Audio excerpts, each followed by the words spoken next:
السلام علیکم ورحمۃ اللہ وبرکاتہ۔ ان الحمد للہ والصلاۃ والسلام علی رسول اللہ، اما بعد۔ محترم ناظرین کرام اور عزیز طلبہ، کتاب سنن ابن ماجہ کے درس میں آپ کا خیر مقدم ہے۔ باب فی الایمان چل رہا ہے، اس کی چند احادیث اس سے پہلے آپ کے سامنے رکھی گئیں۔ آج کے درس میں دو حدیثیں آپ کے سامنے رکھی جائیں گی۔ چنانچہ مؤلف پہلی حدیث بیان کرتے ہوئے فرماتے ہیں: حدثنا علی بن محمد قال حدثنا وقی قال حدثنا حماد بن نجیح وکان ثقۃ عن ابی عمران الجونی عن جندب بن عبد اللہ رضی اللہ تعالی عنہ قال كنا مع النبی صلی اللہ علیہ وسلم وَنَحْنُ فِتْيَانٌ حَزَاوِرَةٌ فَتَعَلَّمْنَا الْإِيمَانَ قَبْلَ أَن نَّتَعَلَّمَ الْقُرْآنَ ثُمَّ تَعَلَّمْنَا الْقُرْآنَ فَازْدَدْنَا بِهِ إِيمَانًا۔ حضرت امام ابن ماجہ رحمہ اللہ بیان فرماتے ہیں، کہتے ہیں ہم سے علی بن محمد نے بیان کیا، اور وہ کہتے ہیں ہم سے وقی نے بیان کیا، اور وہ کہتے ہیں ہم سے حماد بن نجیح نے بیان کیا۔ وکان ثقۃ، اور یہ ثقہ تھے۔ اور حماد بن نجیح یہ روایت کرتے ہیں ابو عمران الجونی سے، اور یہ حضرت جندب بن عبداللہ رضی اللہ تعالیٰ عنہ سے روایت کرتے ہیں۔ جندب بن عبداللہ تو یہ روایت کرتے ہیں، قال انہوں نے فرمایا کننا مع النبی صلی اللہ علیہ وسلم، ہم نبی اکرم صلی اللہ علیہ وسلم کے ساتھ تھے، وَنَحْنُ فِتْيَانٌ حَزَاوِرَةٌ، اور ہم قوی نوجوان تھے۔ فتیان یہ فتح کی جمع ہے، اور اس کا مطلب ہوتا ہے جوان۔ اور اسی طرح سے حزاورۃ یہ حزورن کی جمع ہے، حزورن، اور اس کا معنی ہوتا ہے نوجوانی کی وہ عمر جس میں انسان باشعور ہو جاتا ہے، سمجھنے کے لائق ہو جاتا ہے۔ فتیان حزاورۃ کا مطلب یہ ہے، یعنی یہ صحابی یہ بیان کرنا چاہ رہے ہیں کہ ہم اس وقت نبی اکرم صلی اللہ علیہ وسلم کے ساتھ تھے جب ہم بھرپور جوان تھے، یعنی جو جوانی کی جو طاقت اور قوت ہوتی ہے وہ ہمارے اندر آ چکی تھی، اور اسی طرح سے سوچنے اور سمجھنے کی جو صلاحیت ہوتی ہے وہ بھی ہمارے اندر آ چکی تھی، اور بڑھاپا نہیں تھا۔ آئی بات میں؟ اور یہ علم حاصل کرنے کی ایک عمدہ عمر ہوا کرتی ہے۔ تو یہ کہتے ہیں کہ فتیان حزاورۃ، ہم قوی یا بھرپور جوان تھے، فتعلمنا الایمان، پس ہم نے ایمان کو سیکھا۔ جمع متکلم کا صیغہ ہے فتعلمنا الایمان، پس ہم نے ایمان کو سیکھا، یعنی ایمان کے بارے میں ہم نے سیکھا کہ ایمان کس کو کہا جاتا ہے۔ قبل ان نتعلم القرآن، قبل اس کے کہ ہم قرآن سیکھیں،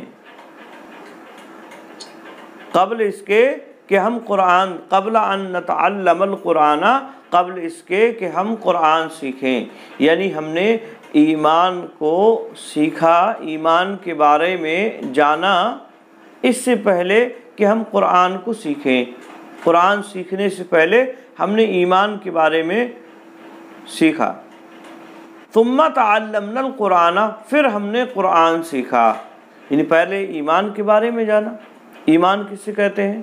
اور ایمان سے مراد یہ نہیں ہے کہ صرف اس کا معنی اور مفہوم، مطلب وہ جو اس کا معنی اور مفہوم اصطلاحی ہوتا ہے وہ، اور ساتھ ہی ساتھ اس کے تقاضے وغیرہ۔ آئی بات میں؟ مان لیجیے اللہ رب العالمین پر ایمان لانے کا کیا مطلب ہے، یا اسی طرح سے اس کے فرشتوں پر ایمان لانے کا کیا مطلب، معنی اور مفہوم ہے، اور اسی طرح سے اس کی کتابوں، اس کے رسولوں، اور دوبارہ اٹھائے جانے پر، مرنے کے بعد دوبارہ اٹھائے جانے پر، یا اسی طرح سے تقدیر وغیرہ پر جو ایمان ہوتا، یہ ساری باتیں ہم نے سیکھی پہلے۔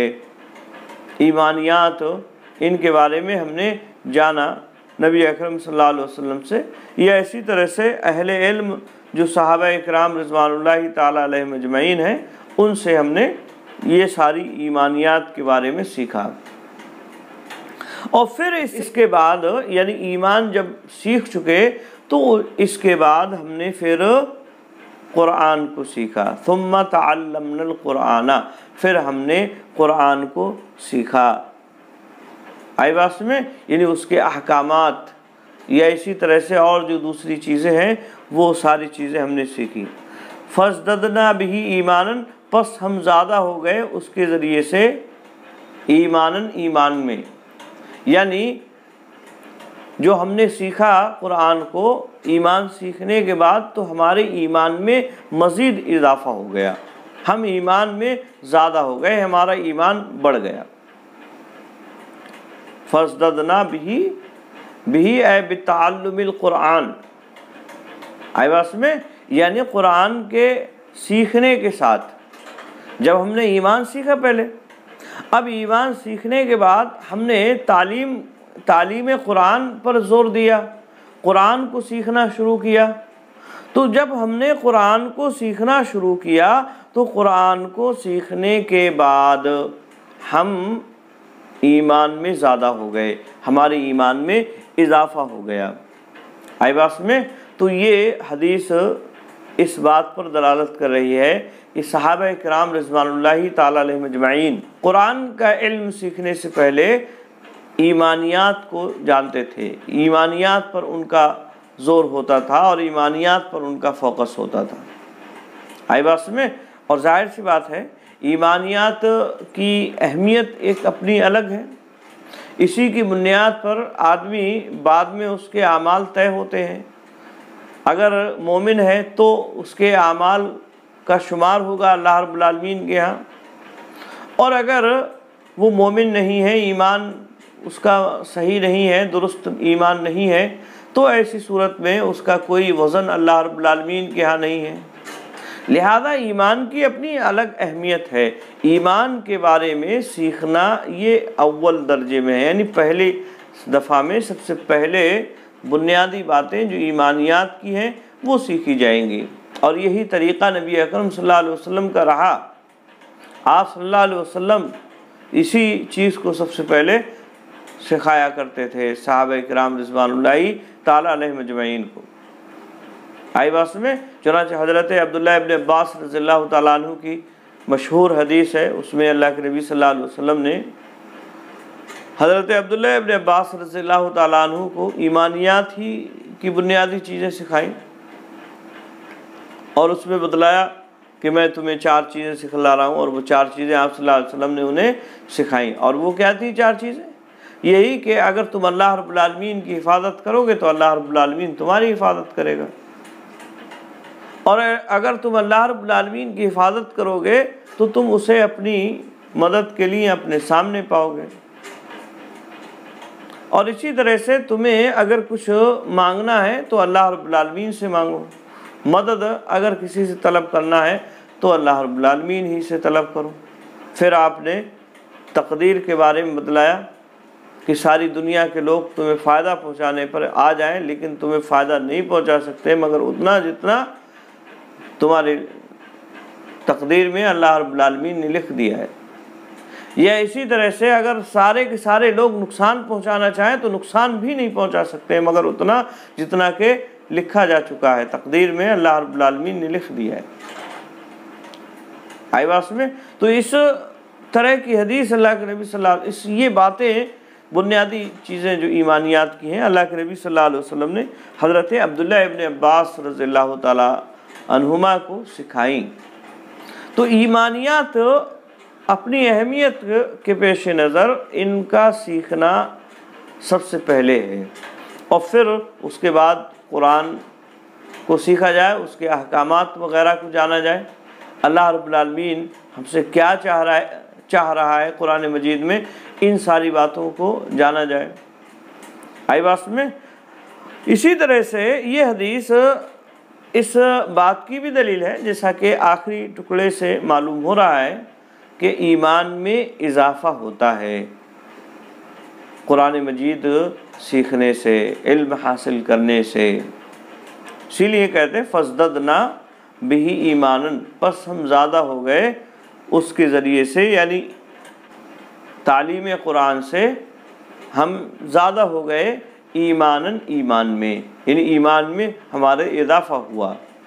تو ایمان میں کمی اور زیادتی ہوتی ہے، یہ حدیث اس بات کی بھی دلیل ہے۔ آئی بات میں؟ دوسری حدیث ہے، مؤلف کہتے ہیں حدثنا علی بن محمد قال حدثنا محمد بن فضیل قال حدثنا علی بن نزار عن ابیہ عن اکرمۃ عن ابن عباس رضی اللہ تعالی عنہما قال قال رسول اللہ صلی اللہ علیہ وسلم صنفان من هذه الامة لیس لہما فی الاسلام نصیب المرجیۃ والقدریۃ۔ حضرت عبداللہ ابن عباس رضی اللہ تعالی عنہما کے حوالے سے یہ روایت مروی ہے، وہ بیان فرماتے ہیں قال رسول اللہ صلی اللہ علیہ وسلم، اللہ کے رسول صلی اللہ علیہ وسلم نے ارشاد فرمایا صنفان من هذه الامة، صنفان، صنف قسم کے معنی میں، صنف مطلب قسم، صنفان دو قسمیں، من هذه الامة اس امت میں سے، من هذه الامة اس امت میں سے، اور اس امت سے مراد امت اجابہ۔ امت دو طرح کی ہوتی ہے، ایک امت دعویٰ ہے اور اسی طرح سے ایک امت اجابہ۔ اور امت دعویٰ کا مطلب یہ ہے یعنی وہ امت یا وہ لوگ جن کے لیے نبی اکرم صلی اللہ علیہ وسلم نبی اور رسول بنا کر بھیجے گئے ہیں، اور نبی اکرم صلی اللہ علیہ وسلم کی دعوت ان سب کے لیے ہے۔ اور اس اعتبار سے قیامت تک آنے والے آپ صلی اللہ علیہ وسلم کی بعثت کے بعد سے جتنے بھی افراد ہیں، چاہے وہ مومن ہوں، مسلمان ہوں، کسی بھی مذہب کے ہوں، وہ آپ صلی اللہ علیہ وسلم کی امت میں داخل ہیں۔ اور اسی طرح سے امت اجابہ سے مراد وہ امت ہوتی ہے جس نے آپ صلی اللہ علیہ وسلم کی دعوت کو قبول کیا ہے، یعنی آپ کے طریقے کو انہوں نے اپنایا ہے، تو وہ امت اجابہ ہوئے اور وہ ہوئے مسلمان اہل ایمان۔ تو یہاں امت اجابہ ہے، صنفان من هذه الامة، اس امت میں سے دو قسمیں، آئی بات میں، یعنی امت اجابہ میں سے، امت اجابہ میں سے یعنی مسلمانوں میں سے۔ لیس لہما فی الاسلام نصیب، لیس لہما نہیں ہے ان کے لیے، فی الاسلام اسلام میں، نصیب حصہ، کوئی بھی حصہ، اے حظ وافر، یا حظ کامل یعنی مکمل حصہ یا وافر مقدار۔ آئی بات میں، یعنی اسلام میں ان کا کوئی حصہ نہیں ہے۔ المرجیۃ والقدریۃ، ان میں سے ایک مرجیہ ہے اور دوسرے قدریہ ہیں۔ تو یہ اللہ کے نبی صلی اللہ علیہ وسلم نے حدیث بیان فرمائی، یعنی میری امت میں سے دو گروہ ایسے ہیں جن کا اسلام میں کوئی حصہ نہیں ہے، اور وہ مرجیہ اور قدریہ ہیں، وہ مرجیہ اور قدریہ ہیں۔ یاد رکھیں یہ روایت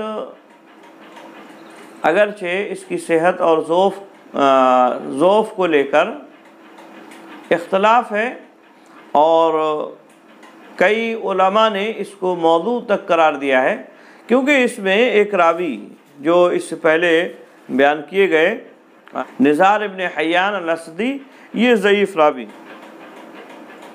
تو یہ نزار ابن حیان الاسدی اس حدیث میں یہ راوی ہیں، اور یہ راوی ضعیف ہیں، اور اس وجہ سے یہ روایت ضعیف ہے۔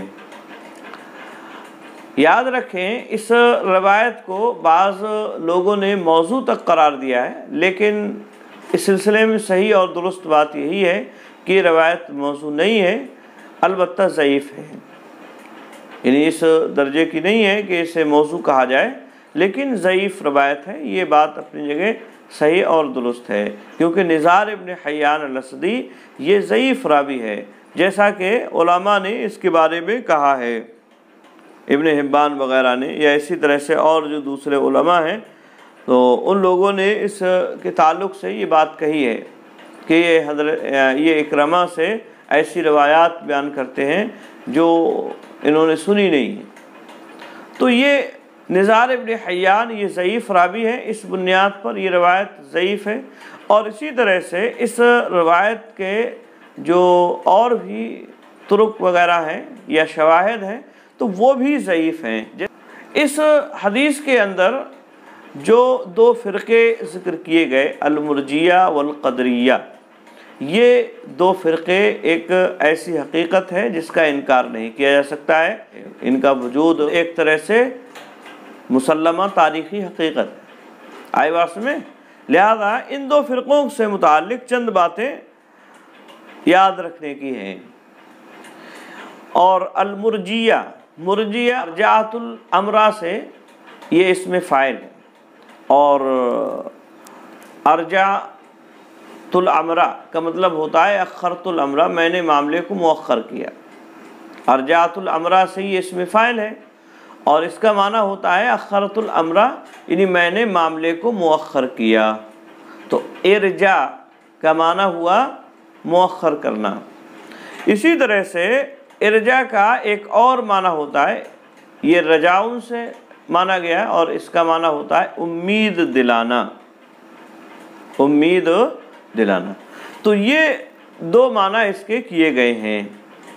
مرجیہ کو مرجیہ کیوں کہتے ہیں، اس کے تعلق سے کئی باتیں علماء نے ذکر کی ہیں۔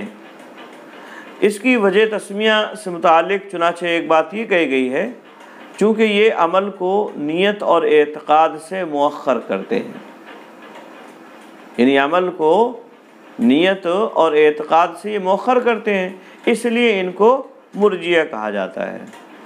یعنی اگر کوئی آدمی یہ کہے کہ میں مسلمان ہوں، وہ لا الہ الا اللہ کا کلمہ پڑھ لے اور مسلمان ہو جائے، نیت کر لے اور عقیدہ بھی وہ بنا لے، تو اب عمل کی اسے ضرورت نہیں ہے۔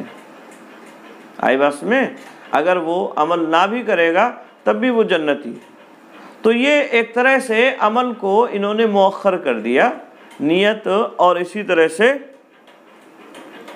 اعتقاد سے، تو اس وجہ سے ان کو مرجیہ کہا جاتا ہے۔ اسی طرح سے یہ بھی کہنا ہے کہ ایمان کے ساتھ معصیت کچھ مضر نہیں ہے، جیسا کہ کفر کے ساتھ اطاعت مفید نہیں ہے۔ یعنی ان کا یہ بھی کہنا ہے کہ ایمان کے ساتھ معصیت نقصان دہ نہیں ہے، یعنی اگر ایمان لے آیا ہے کوئی آدمی تو گناہ بھی کرے گا تو ایسی صورت میں وہ نقصان دہ نہیں ہوگا اسے، جس طرح سے کوئی آدمی کافر ہے تو اس کی نیکیاں اسے کوئی فائدہ نہیں دے گی۔ آئی بات میں، ایک وجہ تسمیہ اس کی یہ بھی بیان کی گئی ہے کہ کبیرہ گناہ کے مرتکب شخص کے معاملے کو آخرت کے دن تک مؤخر کر دیتے ہیں یہ لوگ، ٹھیک ہے۔ یعنی اگر کوئی آدمی گناہ کبیرہ کا مرتکب ہے تو ایسی صورت میں یہ کہتے ہیں کہ یہ اللہ رب العالمین کے حوالے ہے، آخرت میں اللہ رب العالمین اس کے ساتھ جیسا بھی معاملہ کرے گا وہ اللہ جانتا ہے۔ آئی بات میں، یعنی دنیا میں اس کی جنتی یا جہنمی ہونے کا حکم نہیں لگایا جاتا ہے، دنیا میں وہ جنتی ہے یا جہنمی ہے یہ بات جو ہے نہیں کہتے ہیں۔ اسی طرح سے ایک بات یہ بھی کہی گئی ہے کہ یہ لوگ حضرت علی رضی اللہ تعالیٰ عنہ کی خلافت کو پہلے نمبر سے چوتھے نمبر پر مؤخر کر دیتے ہیں، اس بنیاد پر انہیں مرجیہ کہا جاتا ہے، یعنی پہلے نمبر سے لے کر چوتھے نمبر پر کر دیا، مؤخر کر دیا۔ تو یہ ایک طرح سے شیعہ کے مقابلے میں ہو گئے۔ تو یہ مختلف ان کی وجہ تسمیہ بتلائی گئی ہیں، اور مرجیہ کے بہت سارے فرقے ہیں، ان میں سے کئی فرقے شیخ عبد القادر جیلانی رحمہ اللہ نے اپنی کتاب غنیۃ الطالبین میں ذکر کیے ہیں۔ ان میں سے جہمیہ صالحیہ، اسی طرح سے شمریہ، یونسیہ، یونانیہ، النجاریہ، الغیلانیہ، الحنفیہ، الشبیبیہ، المعاذیہ، المریسیہ، الکرامیہ، یہ مختلف فرقے ان کے نام ہیں۔ اسی طرح سے بعض لوگوں نے یہ بھی کہا ہے کہ مرجیہ کے بنیادی اعتبار سے 4 فرقے ہیں۔ ایک ہے مرجیۃ الخوارج، یعنی خوارج میں سے جو مرجیہ ہیں وہ، اور اسی طرح سے ایک ہے مرجیۃ القدریہ، قدریہ میں سے جو مرجیہ ہیں، اسی طرح سے ایک ہے مرجیۃ الجبریہ، اور ایک ہے مرجیۃ الخالصہ۔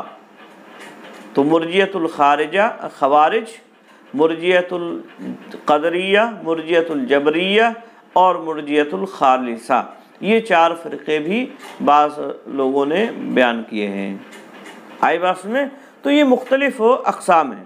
ان لوگوں کے عقائد یہ ہیں کہ ان کے نزدیک جس شخص نے کلمہ طیبہ کا اقرار کر لیا وہ ہرگز دوزخ میں نہیں جائے گا، اگرچہ کفر و شرک وغیرہ وغیرہ جو بھی معصیات وغیرہ ہیں وہ کرتا ہے، پھر بھی وہ جنت میں جائے گا۔ آئی بات میں؟ اسی طرح سے ان کے ہاں ایمان صرف قول کا نام ہے، عمل اس میں شامل نہیں ہے، جیسا کہ وجہ تسمیہ سے معلوم ہو رہا ہے۔ اسی طرح سے اس کا نتیجہ یہ بھی ہے پھر کہ ایمان میں کمی بیشی نہیں ہوتی ہے، بلکہ ایک فاسق کا ایمان اور اسی طرح سے ایک مومن بلکہ انبیاء اور فرشتوں کا ایمان برابر ہے، سب برابر ہے، اس میں کمی اور زیادتی نہیں ہوتی۔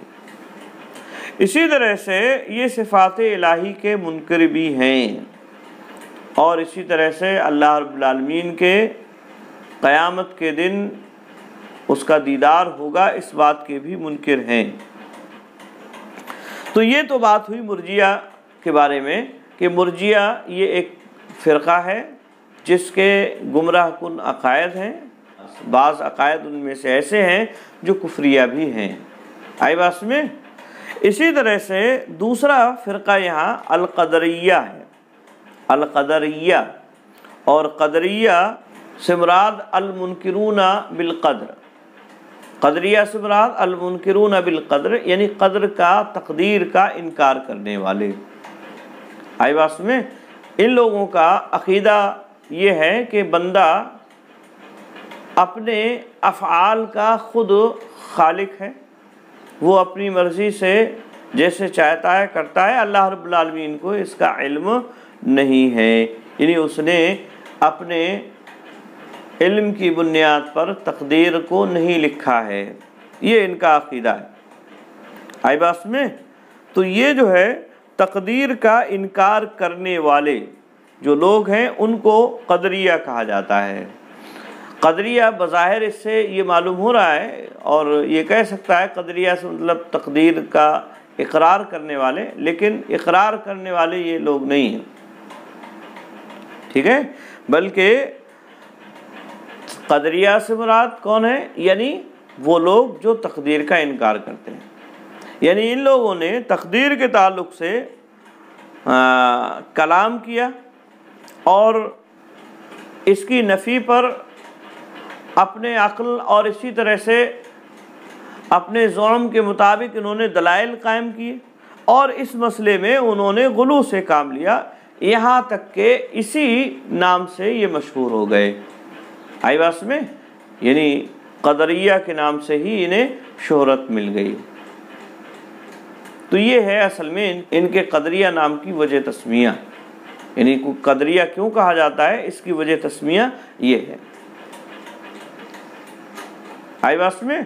تو یہاں قدریہ سے مراد وہ لوگ جو تقدیر کا انکار کرنے والے ہیں، یعنی اس بات کا انکار کرتے ہیں کہ اللہ رب العالمین نے تقدیر پہلے لکھی ہے، ایسا نہیں ہے، بلکہ ان کا کہنا یہ ہے کہ تمام افعال کے خالق بندے خود ہیں، اور اللہ رب العالمین کو اس کے بارے میں علم نہیں ہے، یہاں تک کہ وہ بندہ جب کام کر لیتا ہے تو اس کے بعد اس کو علم ہوتا ہے۔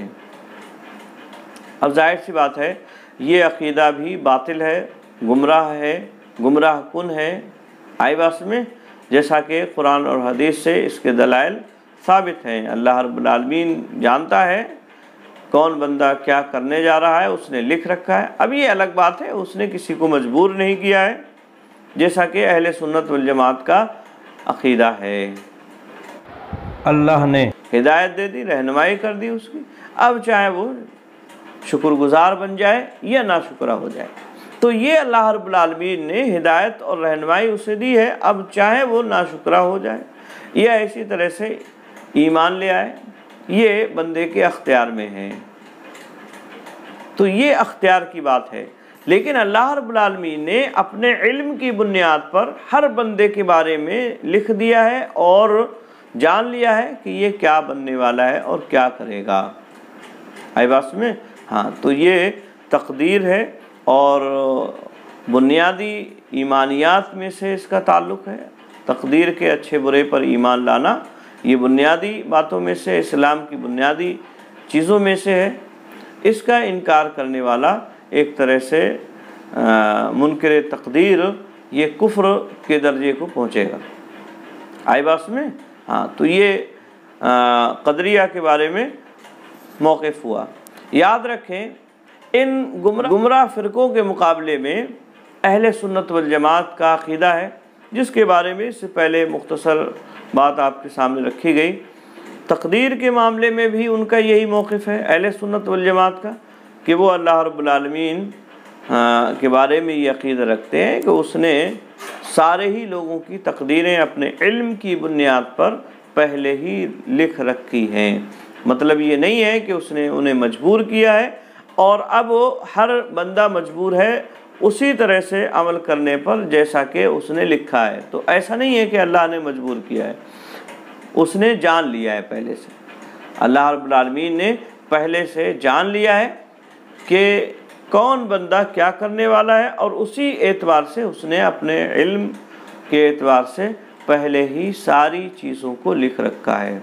یہ ہے اصل میں تقدیر کا معاملہ، اور اس میں یہ نہیں ہے کہ انسان کو اللہ رب العالمین نے مجبور محض بنایا ہے اور وہ ہر معاملے میں مجبور ہے۔ ہاں، کچھ چیزیں ایسی ہیں جس میں وہ مجبور ہے، مرنا ہے، جینا ہے، پیدا ہونا ہے یا وفات پانا ہے، یہ انسان کی اپنی مرضی پر نہیں ہے، اللہ رب العالمین نے مرضی اپنی رکھی ہے۔ اس میں بہت ساری چیزیں ایسی ہیں جس میں انسان مجبور ہے، اور ہدایت اور رہنمائی حاصل کرنے کے تعلق سے اسے اختیار دیا ہے اللہ رب العالمین۔